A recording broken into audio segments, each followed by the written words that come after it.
Cinema డైలాగుల్ని పోస్టర్లుగా పెట్టినందుకు ఇద్దరిని రిమాండ్కు పంపారు. సినిమా డైలాగులను పోస్టర్లుగా పెట్టినందుకు.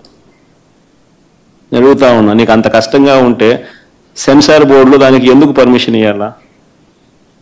డైలాగులు తీసేయండి. ఇంకా బాలకృష్ణ సినిమాలు, ఆ పవన్ కళ్యాణ్ సినిమాలు చూస్తే ఇంకా పెద్ద పెద్ద డైలాగులు కనిపిస్తాయి. నాకు ఇప్పుడు ఇక్కడికి వచ్చి ప్రెస్ మీట్కి ముందు షేర్ నాకు చూపించినట్టు కొన్ని డైలాగులు, ఆ సినిమా డైలాగులు, వాళ్ళ సినిమా డైలాగులు చూస్తే ఇంకా దారుణమైన డైలాగులు. నీకు డైలాగులు నచ్చకపోతే సెన్సార్లు తీసేయండి. సెన్సార్ బోర్డు ఎందుకు పర్మిషన్? సెన్సార్ బోర్డు ఉండేది ఎందుకు?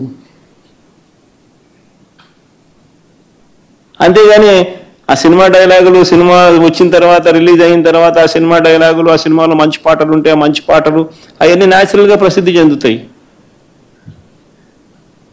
ఆ సినిమాలో మంచి పాట ఏదైనా ఉంటే ఆ మంచి పాట పాడినా తప్పే అంటావు.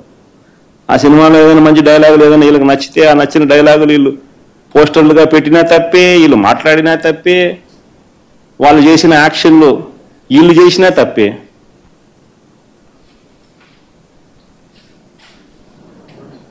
వాళ్ళు ఇలా అన్నా తప్పే, వాళ్ళు ఇలా అన్నా తప్పే. ఎందుకు మరి సినిమాలు ఎందుకు తీస్తున్నారు స్వామి? మీరు ఆపేసేయండి.